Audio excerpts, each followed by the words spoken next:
नमस्कार जय जगन्नाथ। आशा करुच्चे आपण मैंने समस्ते भलरे थे। आज मोर हॉस्पिटल रो माने डिस्चार्ज होवार 7 दिन पूरीला।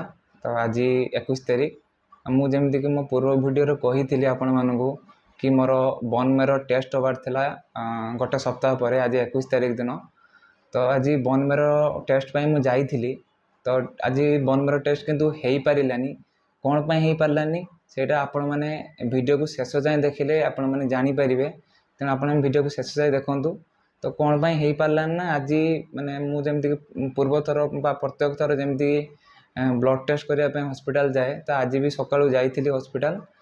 हॉस्पिटल गलापर मोर आज टेस्ट थिला सीबीसी टेस्ट थिला ता सहित आउ दुईटा ब्लड टेस्ट माने थिला जोटा कि एलएफटी आरएफटी थिला जोटा लिवर फंक्शन टेस्ट गोटे थिला आ गोटे किडनी फंक्शन टेस्ट गोटे थिला।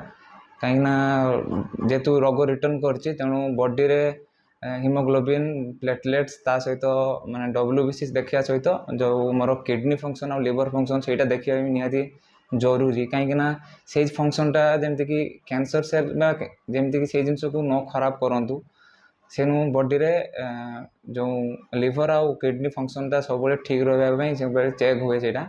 तो आज भी सकाल जाई ब्लड टेस्ट कली आ से सब जिनस टेस्ट करागला। आज मोर डॉक्टर विजिट भी थिला तो मु ब्लड टेस्ट सकाल कर रूम को आसती आ 10टा बेले पुणी थे डॉक्टर विजिट गली।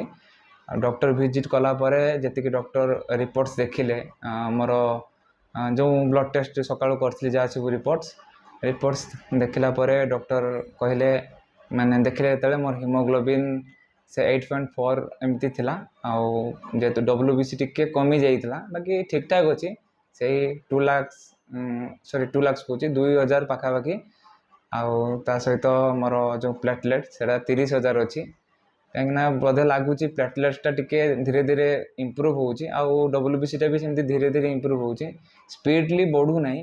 बाकी आउ जो लिवर फंक्शन टेस्ट आ किडनी फंक्शन टेस्टा से दुईटा रिपोर्ट मोर भल अच्छी बोली डॉक्टर कहले। जेहेतु अलग जिनस हिमोग्लोबिन आउ डब्ल्यूबीसीटा से स्पीड रे ग्रो करूनी कहीं मुझे रिसेंट हॉस्पिटल केमो नहीं गोटे मस आसती आपण मैंने तो जानते कि मोर डब्ल्यूबीसी काउंट्स बढ़िया टिके लेट है जोटा कि जहाँपाई मोर डिस्चार्ज होगापी भी गोटे मस लगिगला टिके लेट हो गला। तेणु से डब्ल्यूबीसी भी एबे सेते स्पीड रे बढ़ू ना से 2000 पाखापाखि रोचे। तेणु से 4000 उपर रहिले माने मो पाई टिके रिस्क कम रहिबो। हिमोग्लोबिन भी बढ़िया दरकार बहुत वीकनेस भी लगुच हिमोग्लोबिन धीरे धीरे बढ़ुची माने सडनली जे स्पीड रे बढ़िया कथा जमती कि 6 दिन 7 दिन भितर गोटे माने गोटे स्पीडली बढ़िया कथा सेटा स्पीड रे बढ़ू ना। तो सेटा पाई भी वेट डॉक्टर कर डॉक्टर देखिले कहले जे रिपोर्ट सब भल अच्छी हेले जो बोन मेरो टेस्ट कथा जो पचारि कहले जे बोन मेरो टेस्ट करी किंतु रिपोर्ट भल अच्छी जदि एमती रिपोर्ट्स भल रगो को ताले हुए तो बोन मेरो टेस्ट करेंगे कि नहीं से डॉक्टर कहे आपाई डॉक्टर कहते कि नेक्स्ट जो माने शुक्रवार दिन विजिट करने ब्लड टेस्ट करी देन जदि रिपोर्ट्स भल रहा कि मोर जदि सब जिन स्पीड ग्रो कला ताले बोधे जेहेतु हाँ तापर भी से माने से कथा कहे बोन मेरो टेस्ट कथा। आ गोटे कथा हो कि बर्तमान मो देहर कैंसर सेल ना ब्लास्ट सेल जोटा कि मुझे कहती ब्लास्ट सेल ना से केमोथेरापी पर बर्तमान मु स्टेबल करी। तेणु हुए तो बोन मेरो टेस्ट करें कि नहीं से डॉक्टर ऊपर डिपेंड करे जदि करती तो भल कथा जदि से डॉक्टर जहाँ कहे ता सहित मोर जो कीमोथेरापी भी अच्छे आगो को सेटा भी डॉक्टर कहे हुए तो लगिपारे भी न लगी भी पारे। बाकी भगवान करंतु से माने किसी गोटे भल रिपोर्ट्स आसू सब जिनस ठीक ठाक भी हो एति कहूँ तो आपण मैंने समस्त जानते कि ट्रिटमेंट जो ब्लड टेस्ट कली आज बहुत टका खर्च हो गला ब्लड टेस्ट पाखापाखि 1500 2000 टका एमती ता सहित गोटे इंजेक्शन नेली डब्ल्यूबीसी जेहतु टिके 2000 रु टिके कमी होता तो तापाई गोटे इंजेक्शन नेली से गोटे 1000 टका खर्च है आमती बहुत टका खर्च हो एक्सट्रा मेडिकल रे। तेणु एमती प्रत्येक दिन किसी ना कि खर्च हो चलती जोटा कि फाइनान्शियली मत बहुत माने मोपाई बहुत दुख दूसरी मत से जिनसटा आपण मानू समस्त को रिक्वेस्ट करुच्ची कि आपण मैंने प्लीज मो वीडियो को शेयर करूँ ଆଉ ସମସ୍ତଙ୍କୁ ଟିକେ ପର୍ସନାଲି ରିକ୍ୱେଷ୍ଟ କରନ୍ତୁ କି ମାନେ କିଛି କିଛି ସାହାଯ୍ୟ କରିବେ ଆପଣମାନଙ୍କର ମାନେ ପ୍ରତ୍ୟେକ ଦିନ କିଛି କିଛି ଯଦି ସାହାଯ୍ୟ କରନ୍ତି ତାହେଲେ ମୋର ହୁଏତ ଏ ମେଡ଼ିକାଲରେ ଯେଉଁ କିଛି କିଛି ମାନେ ଯେଉଁ ଖର୍ଚ୍ଚ ଗୁଡ଼ାକ ଏକ୍ସଟ୍ରା ଖର୍ଚ୍ଚ କେତେବେଳେ ପ୍ଲେଟଲେଟ୍ ଲାଗିଯାଉଛି କି କେତେବେଳେ ପ୍ଲେଟଲେଟ୍ସ ତ ଲାଗିଲେ ବି ତା ଡୋନର ଦେଲେ ବି ସେମାନେ ପଇସା ନେଉଛନ୍ତି, ସେମିତି ନୁହେଁ କି ଫ୍ରିରେ ଦେଉଛନ୍ତି। ତେଣୁ ଏଇସବୁ ଜିନିଷ ବହୁତ ସାରା ଏକ୍ସଟ୍ରା ଖର୍ଚ୍ଚ ହେଉଛି। ତେଣୁ ଏକ୍ସଟ୍ରା ଖର୍ଚ୍ଚ ପାଇଁ ସେଇଟା ବାଧୁଛି ଏଇଥିପାଇଁ କି ଆମ ପାଖରେ ସେତିକି ମାନେ ଯେଉଁ ଟ୍ରିଟମେଣ୍ଟ କଲି ସେଥିରେ ଆପଣମାନେ ଯେତିକି ବି ସାହାଯ୍ୟ କରିଛନ୍ତି ସେଥିରେ ମୋର ଖର୍ଚ୍ଚ ଅଲରେଡ଼ି ହେଇସାରିଛି। ତେଣୁ ଆଗକୁ ଟ୍ରିଟମେଣ୍ଟ ପାଇଁ ମୋତେ ପଇସା ଦରକାର, ଆଉ ଆପଣମାନେ ଯଦି ଚେଷ୍ଟା କରିବେ ତେଣୁ ମୋ ସେଇ ଜିନିଷଟା ହେଇପାରିବ।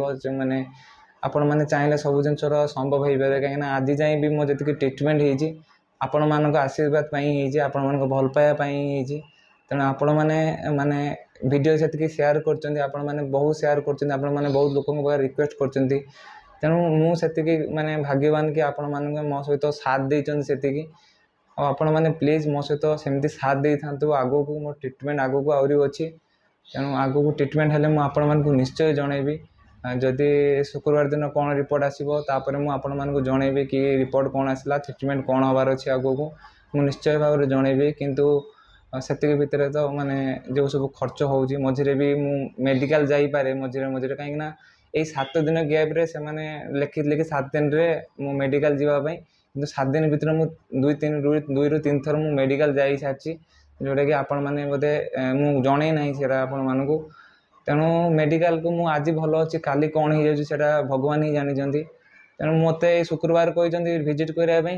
ଶୁକ୍ରବାର ଭିତରେ ବି ମୋର କିଛି ପ୍ରୋବ୍ଲେମ୍ ହେଇପାରେ କି ମୁଁ ପୁଣି ଥରେ ଯାଇକି ମେଡ଼ିକାଲ ଡକ୍ଟରଙ୍କୁ ଭିଜିଟ୍ କରିପାରେ, ତେଣୁ ତା ପାଇଁ ବି ଖର୍ଚ୍ଚ ହେଇପାରେ। ତେଣୁ ଆପଣମାନଙ୍କୁ ସମସ୍ତଙ୍କୁ ରିକ୍ୱେଷ୍ଟ କରୁଛି ପ୍ଲିଜ୍ ଆପଣମାନେ ଭିଡ଼ିଓକୁ ସେୟାର କରନ୍ତୁ। ଆଉ ମୋ ଯେଉଁ ନମ୍ବର ଫୋନ୍ପେ ନମ୍ବର, ମୋ ଭାଇଙ୍କ ଫୋନ୍ପେ ନମ୍ବର ମୁଁ ମେନସନ୍ କରୁଛି ମୋ ଭିଡ଼ିଓରେ। ଆଉ ଆପଣମାନେ ଯଦି କିଛି କିଛି କଣ୍ଟ୍ରିବ୍ୟୁଟ୍ କରନ୍ତି ତାହେଲେ ମୋର ଟ୍ରିଟମେଣ୍ଟଟା ସୁରୁଖୁରୁରେ ହେଇପାରିବ, ଭଲରେ ହେଇପାରିବ। ତେଣୁ ଆପଣମାନଙ୍କୁ ରିକ୍ୱେଷ୍ଟ କରୁଛି ଆପଣମାନେ ପ୍ଲିଜ୍ ସେତିକି କରନ୍ତୁ। ଆଉ ଟିକେ ସମସ୍ତଙ୍କୁ ପର୍ସନାଲି ରିକ୍ୱେଷ୍ଟ କରନ୍ତୁ କିଛି କିଛି ହେଲ୍ପ କରିବା ପାଇଁ। ଆଉ ଏତିକି କହୁଛି ଆପଣମାନେ ସମସ୍ତେ ଭଲରେ ଥାଆନ୍ତୁ। ଆଉ ମୁଁ ବହୁତ ଜଲ୍ଦି ଏଠୁ ଭଲ ହେଇକି ଯାଉଛି। ଆଉ ମୁଁ ଟିକେ ବର୍ତ୍ତମାନ ଭଲ ଲାଗୁଛି ମୋତେ। ଆଉ ମୁଁ ଭଗବାନଙ୍କ ପାଖରେ ପ୍ରେ କରୁଛି କି ଏମିତି ଭଲରେ ଥାଏ। ଆଉ ଆପଣମାନେ ମୋତେ ଆଶୀର୍ବାଦ କରନ୍ତୁ। ଆଉ ମୁଁ ଯାହାଫଳରେ ଯଥାଶୀଘ୍ର ଏଠୁ ଭଲ ହେଇକି ଘରକୁ ଯିବି, ଆପଣମାନେ ବି ଦେଖିବେ ମୋତେ। ଏତିକି କହୁଛି, ଧନ୍ୟବାଦ, ଜୟ ଜଗନ୍ନାଥ।